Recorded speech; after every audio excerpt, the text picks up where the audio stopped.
Okay. Next model 4లో type 2 questions. Type 2 questions అయితే మనకి ఇక్కడ ఫస్ట్ మనకి ప్రాపర్ ఫ్రాక్షన్ ఇస్తాడు, మనకి ప్రాపర్ ఫ్రాక్షన్. నెక్స్ట్ ఫ్యాక్టర్ ఇస్తాడు, ఒక ఫ్యాక్టర్ ఇచ్చారంటే అది రెడ్యూసిబుల్ ఉంది. ఓకేనా, రెడ్యూసిబుల్ ప్లస్ నో ఫ్యాక్టర్ అనేది ఇర్రెడ్యూసిబుల్. ఓకేనా, ఇది రెడ్యూసిబుల్ అవుతుందండి. ఇది b² - 4ac > 0, b² - 4ac < 0. ఓకేనా, రెడ్యూసిబుల్ అండ్ ఇర్రెడ్యూసిబుల్. నెక్స్ట్ ఇంకోటి ఏంటి మనకి నాన్ రిపీటెడ్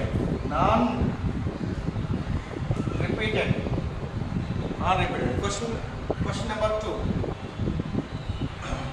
2 చెప్పండి. అది solve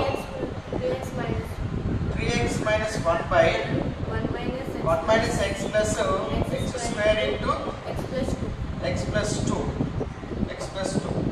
fraction into partial fraction. అంతేనా? క్వశ్చన్ అని చెప్పి ఇక్కడ క్వశ్చన్ మనకి solve 3x - 1 by 1 - x plus x square into x plus 2. ఓకేనా, ఫ్రాక్షన్ ఇంటూ పార్షియల్ ఫ్రాక్షన్ అనమాట. ఇక్కడ చూడు మనకి ఏమిచ్చారంటే మనకి అది ఒక క్వశ్చన్ అనేది రెడ్యూసిబులా ఇర్రెడ్యూసిబులా చెక్ చేయాలంటే అది కంపల్సరీగా అది మనకి క్వాడ్రాటిక్ ఈక్వేషన్ అయి ఉండాలి. మరి ఏది చెప్పు, క్వాడ్రాటిక్ ఈక్వేషన్ ఇదేనా క్వాడ్రాటిక్ ఈక్వేషన్. క్వాడ్రాటిక్ ఈక్వేషన్ ఆర్డర్లో లేకుండా ఉంది కదా. ఏంటది -1 x plus x square ఉంది కదా. Quadratic equation -1 x plus x square ఉంది. కానీ దాన్ని మనం ఇలా రాసుకోవచ్చా, x² - x plus 1గా రాసుకోవచ్చు కదా. ఓకే, సో దట్ ఏంటిది ax² + bx + c ఫార్మేషన్ ఉంది కదా. ax + bx + c ఫార్మేషన్ ఉంది కాబట్టి a = 1, b = -1, c ఎంత +1. ఓకేనా, సో దేర్ఫోర్ అది రెడ్యూసిబులా ఇర్రెడ్యూసిబులా అంటే ఫ్యాక్టర్స్ వస్తాయా ఫ్యాక్టర్స్ రావా చెప్పడానికి మనకి డిస్క్రిమినెంట్ ఉపయోగిస్తాం. మనం డిస్క్రిమినెంట్ ఎంత b² - 4ac b² means -1 whole square -4 into 1 into c value ఎంత 1. So therefore -1 whole square 1 - 4 get minus less than 0 కాబట్టి ఇది ఇర్రెడ్యూసిబుల్. ఓకేనా, ఆర్డర్లో రాసుకుందాం. ఫస్ట్ x² - x plus 1 రాసుకుందాం. ఓకేనా, x² + x plus 1 అని ఆర్డర్ రాసుకుందాం. ఓకేనా, ఇలా మనం పక్కకు చెక్ చేసుకుంటే సరిపోతుంది, దేంట్లో చెక్ చేయడం అవసరం లేదు. ఓకేనా, so therefore solution given proper fraction proper అయినా x పవర్ ఎంత ఉంది 1 ఉంది, ఇక్కడ స్పేర్ ఉంది, ఇక్కడ ప్రోడక్ట్ 1 ఉంది. ఎంత ఇది క్యూబ్ అవుతుంది, ఇది 1 అవుతుంది. ప్రాపర్ ఫ్రాక్షనే కదా. ఓకేనా, మనం ఇప్పుడు అన్ని క్వశ్చన్స్ మొత్తం ప్రాపర్ ఫ్రాక్షన్ చేస్తున్నాం. నెక్స్ట్ ఇంప్రాపర్కి వెళ్ళిపోతాం తర్వాత. ఓకేనా, given proper fraction 3x - 1 by 1 - x plus x square into x plus 2. It can be written as 3x - 1 by x square minus x plus 1 into x plus 2. నేను చేసినంటే 1 - x plus x square ని నేను plus x square minus x plus 1 అంటే రాశాను. ఓకేనా, దీంట్లో ఇది ఒకటి ఫ్యాక్టరే కదా. ఇది ఫ్యాక్టర్ ఒకటి వచ్చింది కదా. ఇదేంటి చెప్పి ఇది ఇర్రెడ్యూసిబుల్ కదా. ఇర్రెడ్యూసిబుల్ అయినప్పుడు ఎలా రాస్తారు చెప్పండి. ఇది x² - x plus 1 అనేది ఇర్రెడ్యూసిబుల్ తెలుసుకున్నాం కదా. ఇది ఇర్రెడ్యూసిబుల్ కాబట్టి దీని ఇర్రెడ్యూసిబుల్ దాన్ని ఎలా రాస్తారు, ఫార్ములా ఎలా రాస్తారు, ax + b by మళ్ళా క్వాడ్రాటిక్ ఈక్వేషన్ రాస్తారు, ax² + bx + c రాస్తారు. అదే ఫ్యాక్టర్స్ లేవు కాబట్టి సేమ్ అదే రాస్తారు. ఇది ఎప్పుడు ఇది ఇర్రెడ్యూసిబుల్ అయినప్పుడు మాత్రమే ax + b రాస్తారు. ఓకేనా, అప్పుడు దీని కింద x² - x plus 1 అనేది ఇర్రెడ్యూసిబుల్ కాబట్టి అప్పుడు ఏం రాస్తారు, ax + b by x² - x plus 1. ఇది ఫ్యాక్టర్స్ లేవు కదా, సేమ్ మ్యాథ్స్కి అదే రాస్తారు. ప్లస్ ఇది అలాగే ఒకటి ఉంది కదా, x plus 2 అనేది లీనియర్ ఫ్యాక్టర్ కదా. x plus 1 అనేది ఇక్కడ మనకి లీనియర్ ఫ్యాక్టర్. ఒకటి లీనియర్ ఫ్యాక్టర్ ఒకటి ఇచ్చారు కదా. ఒకటి లీనియర్ ఫ్యాక్టర్ కాబట్టి ఏతో అయిపోయింది, బీతో అయిపోయింది. Then very good, c by x plus 2. ఒకటి ఫస్ట్ ఇది ఉపయోగించుకున్నాం అనుకో, a by ఎక్స్ ప్లస్ 2 వస్తే నెక్స్ట్ bx ప్లస్ c వస్తుంది. ఇందాక చేసిన క్వశ్చన్ లాగా వస్తుంది అనమాట. ఏదైనా ముందు ఉపయోగించుకోవచ్చు. ఓకేనా? ఇప్పుడు దీనికి ఎల్సిఎం ఎంత? దీనికి ఎల్సిఎం ఎంతమ్మా? x square minus x plus 1 into x plus 2 all divides is equal to 3x minus 1 by x square minus x plus 1 into x plus 2. x square minus 1 plus 1 x square minus 1 plus 1 cancel అయిపోతే remaining x plus 2 అంటే ax plus b into x plus 2 plus x plus 2 cancel అయిపోతే x plus 2 cancel అయిపోతే remaining c into x square minus x plus 1 ఓకేనా? ఓకేనా? So that denominators లో same ఉంది కాబట్టి cancel చేస్తే remaining 3x minus 1 is equal to ax plus b into x plus 2 plus c into x square minus x plus 1. Next ఇందాక option వచ్చేద్దాం. ఒక factor కంపల్సరీగా వచ్చిందంటే చాలా సింపుల్గా అయిపోతుంది. ఓకేనా? ఆల్రెడీ ఒక ఫ్యాక్టర్ వచ్చేసింది కదా, ఇక్కడ ఎక్స్ ప్లస్ 2 అనే ఫ్యాక్టర్ వచ్చింది కదా. ఇప్పుడు ఎక్స్ ఈజ్ ఈక్వల్ ఎంత సబ్స్టిట్యూట్ చేసుకోవచ్చు? 0 చేసుకున్న ఆప్షన్లో. ఇప్పుడు ఎక్స్ ఈజ్ ఈక్వల్ -2 తీసుకుందాం.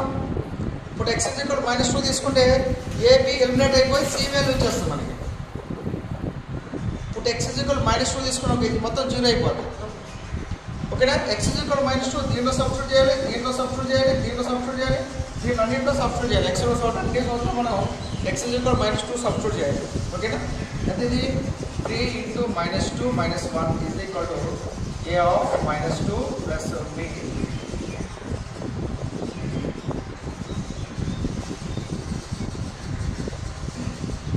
అయితే ఇది -2 plus 2 plus c into -2 whole square minus of -2 plus 1. అయితే ఇది -6 minus 1 is equal to 0 అయిపోతుంది కదా. 0 plus c into 4 plus 2 plus 1. అయితే ఇది -7 is equal to 7c. 7c is equal to -7. c is equal to -7 by 7. c is equal to -1. c is equal to -1. So c is equal to -1 వచ్చింది కాబట్టి దీన్ని మనం product చేసేద్దాం. ఓకేనా? మనం product చేద్దాం. ప్రోడక్ట్ చేసినట్టు ఎంత వస్తుంది? 3x minus 1 is equal to ఇక్కడ చేద్దాం ప్రోడక్ట్ ఫ్రమ్ 1 నుంచి ప్రోడక్ట్ చేస్తే 3x minus 1 is equal to ax into x ఎంత? ax square. ax into 2 ఎంత? 2ax plus b into x ఎంత? bx ప్లస్ b into 2 ఎంత? 2b plus c into x square ఎంత? cx square plus -2 minus cx plus c. Constant చూడు 3x minus 1 is equal to x square c square. ఈ రెండు కదా స్క్వేర్లు, ఈ రెండు ఉంటాయి కదా. అంటే a plus c whole square. Next xలో 3 అంటే plus of 2a plus b minus c of x రాసుకోవచ్చా? x కామన్ తీసుకోవద్దు కదా. x ఇక్కడ x ఉంది, ఇక్కడ x ఉంది కాబట్టి x కామన్ ఇస్తే 2a plus b minus x. కాన్స్టెంట్లో 2b plus c. Okay. Comparing of x square coefficient compare చేద్దాం. ఓకేనా అమ్మా? Comparing of x square coefficient ఎంత? లెఫ్ట్ సైడ్ రైట్ సైడ్ ఎంత ఉంది? x square coefficient a plus c. Left side ఎంత ఉంది? x square coefficient 3. x square coefficient లేవు కాబట్టి 0. సో x c వాల్యూ వచ్చింది మనకి ఇంత 1 వచ్చింది కదా. c is equal to -1 కాబట్టి 0 plus a -1. -1 ఇది వస్తే +1 is equal to a is equal to 1. ఓకేనా? a plus c is equal to -1 కాబట్టి a వాల్యూ a రాశాడు, c బదులు -1 రాశాడు. -1 is equal to +1 అవుతుంది. a వాల్యూ మనకి ఎంత? 1. ఏ వాల్యూ వచ్చింది? బి వాల్యూ వచ్చింది. మనకి బి వాల్యూ రావాలి కదా. బి వాల్యూ దీని గురించి రాసుకుందాం. లేదంటే బి వాల్యూ ఇక్కడ ఉంది కదా, కాన్స్టెంట్ ఉంది కదా, లేదంటే ఇదే రాసుకోవచ్చు. కాన్స్టెంట్ రాసుకుందాం. Constant comparing of